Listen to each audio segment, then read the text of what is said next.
என் அன்பு மாணவர்களுக்கு வணக்கம். இது உங்கள் சரவணகுமார் சார். இன்னைக்கு கிளாஸில் நம்ம என்ன பார்க்க போகிறோம்னா ஒரு இம்பார்ட்டண்டான ப்ராப்ளம் வந்து பார்க்க போகிறோம் ட்ரிகனாமெட்ரி சாப்டரில். இப்போ என்ன கொடுத்துருக்காங்கன்னு பாருங்கள். If tan a = 18/17, tan a கொடுத்துருக்காங்க 18/17 கொடுத்துருக்காங்க. அடுத்து tan b யோட மதிப்பு கொடுத்துட்டாங்க 1/35 கொடுத்துட்டாங்க. tan a யோட மதிப்பும் கொடுத்துட்டாங்க, tan b யோட மதிப்பும் கொடுத்துட்டாங்க. அப்போ ப்ரூவ் தட் என்ன ப்ரூவ் பண்ண சொல்கிறாங்க? a - b = 45 டிகிரின்னு ஃபஸ்ட்டு ப்ரூவ் பண்ண சொல்கிறாங்க. இது டிகிரியில் கொடுத்துருக்காங்க. சம்டைம்ஸ் சில டைம் கொஸ்டின் பேப்பரில் எப்படி கேட்பாங்கன்னா a - b = π/4ன்னு கேட்பாங்க. ரெண்டுமே கரெக்டு தான். இது வந்து என்னென்னா டிகிரியில் கொடுத்துருக்காங்க, இது ரேடியனில் கேட்டிருக்கிறாங்க. π/4ங்கிறது ரேடியனில். ஃபர்ஸ்ட் நம்ம கிவன் எழுதலாம். என்ன கொடுத்துருக்காங்கன்னு பாருங்கள். tan a யோட மதிப்பு கொடுத்துட்டாங்க. என்ன? 18/17. இதுதான் tan a யோட வேல்யூ வந்து கொடுத்துருக்குறாங்க. ஓகே, அடுத்து பாருங்கள். tan b கொடுத்துட்டாங்க. tan b யோட மதிப்பு என்ன? 1/35 கொடுத்துட்டாங்க. tan a கொடுத்துட்டாங்க. அடுத்து tan b கொடுத்துட்டாங்க. என்ன கண்டுபிடிக்க சொல்லியிருக்காங்க? ப்ரூவ் தட் a - b = 45 டிகிரின்னு சொல்லி நம்ம வந்து ப்ரூவ் பண்ணணும். a - b = 45 டிகிரின்னு சொல்லி நம்ம வந்து என்ன ப்ரூவ் பண்ணி வந்து நம்ம வந்து காமிக்கணும். சரிங்களா? இப்போ அதுக்கு என்ன பண்ணலாம்? ஃபஸ்ட்டு நம்ம ஃபார்முலா எழுதிடலாம். ஃபார்முலா இங்கே a - bன்னு கேட்டதுனால அதோட ஃபார்முலா எழுதலாம். a - b = tan of a - b = இப்போ tan of a - b formula வந்து மனப்பாடம் பண்ண வேண்டாம். இப்போ ஏன் tan of a - b formula எழுதுகிறோம்? இங்கே a - b கேட்டதுனால இங்கே a - b ஃபார்முலா எழுதுகிறோம். இங்கே வந்து tan எல்லா ரெண்டு சைடு வந்ததுனால tan of a - b formula எழுதுகிறோம். tan of a - b = tan × a tan a. நடுவில் என்ன இருக்குது? மைனஸ்க்கு minus tan × b tan b. அப்போ tan a - tan b, tan a - tan b divided by formula எப்பயுமே எதில் ஸ்டார்ட் பண்ணணும்? 1ல் ஸ்டார்ட் பண்ணணும்.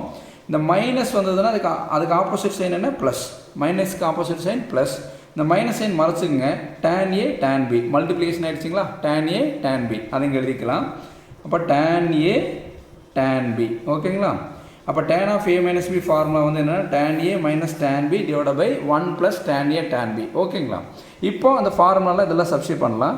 tan of a - b = tan equal என்ன வேல்யூ கொடுத்துருக்காங்க பாருங்கள்? 18/17. அதை வந்து சப்ஸ்டிட் பண்ணலாம். 18/17. நடுவில் என்ன கொடுத்துருக்காங்க? மைனஸ்க்கு மைனஸ். tan b யோட மதிப்பு என்ன கொடுத்துருக்காங்க? 1/35. அப்போ 1/35 டிவைடட் பை 1. நடுவில் என்ன இருக்குது பாருங்கள்? ப்ளஸ் சிம்பிள் இருக்குது. அப்போ ப்ளஸ்.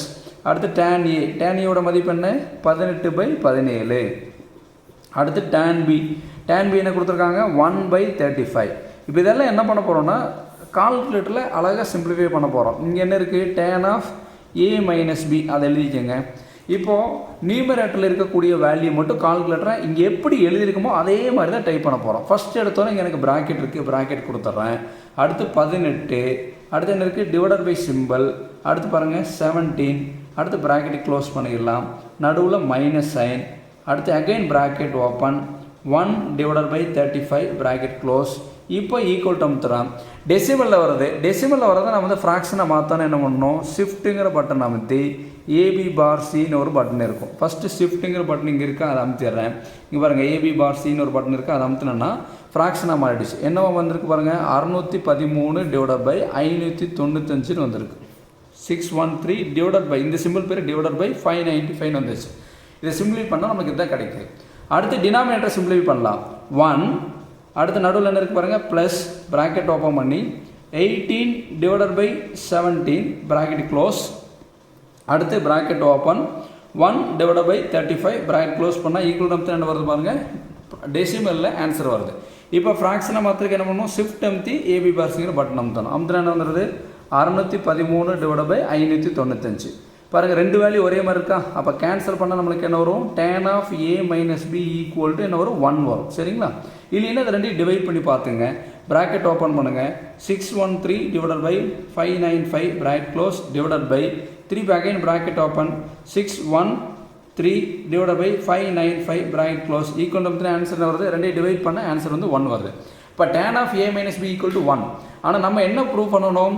a - b = 45 டிகிரின்னு சொல்லி நம்ம வந்து ப்ரூவ் பண்ணணும். சரிங்களா? அப்போ இந்த tan வந்து ரைட் ஹேண்ட் சைடு போகும்போது tan இன்வர்ஸாக மாறும்.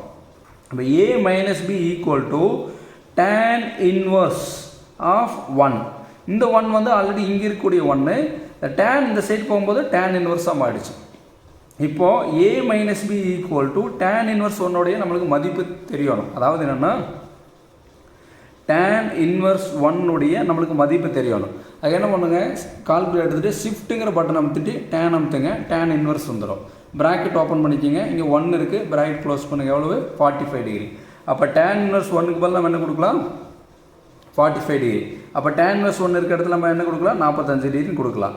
அப்போ ப்ரூவ் தட் சம்மில் நம்மளுக்கு கொஸ்டின் பேப்பரில் a minus B equal to 45 டிகிரின்னு கொடுத்துருந்தாங்கன்னா இதோட நம்ம நிப்பாட்டிடலாம்.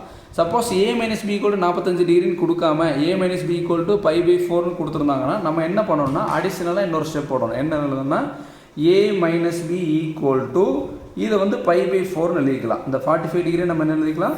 π/4ன்னு எழுதிக்கலாம். சார் என்ன சார் எப்படி சார் இது எழுதுனீங்க π/4னா இது டிகிரியில் கொடுத்துருக்குறாங்க 45 டிகிரி, இது ரேடியனில் π/4 எழுதுகிறோம். உங்கள் நம்பிக்கையினா ஒரு தடவை செக் பண்ணி பாருங்கள். π/4 பையோட மதிப்பு என்னென்னா டிகிரியில் சொல்லும் போது 180 டிகிரி, பையோட வேல்யூ என்ன? 180 டிகிரி. டிவைடட் பை இங்கே இருக்குது 4. இப்போ 180 டிவைட் பை 4 கால்குலேட் அடிச்சு பாருங்கள். 180 டிவைட் பை 4ன்னு அடிச்சு பாருங்கள். எவ்வளோ? 45 டிகிரி. கரெக்டுங்களா? அப்போ இது வந்து எதில்? டிகிரியில் சொன்னால் 45 டிகிரி, இது ரேடியனில் சொல்லும்போது π/4. அவ்வளோதான். அப்போ ரெண்டுமே கரெக்டு தான். ஓகேம்மா? கொஸ்டினில் எப்படி ப்ரூவ் பண்ண சொல்லி கேட்டிருக்காங்களோ அதுக்கேற்ற மாதிரி நீங்கள் ப்ரூவ் பண்ணிக்கோங்க. 45 டிகிரின்னு கேட்டிருந்தாங்கன்னா இதோட நிப்பாட்டிக்கிங்க. π/4ன்னு கேட்டாங்கன்னா அடுத்த ஸ்டெப்பில் π/4 ஒர்க் அவுட் பண்ணுங்கள். Thank you students.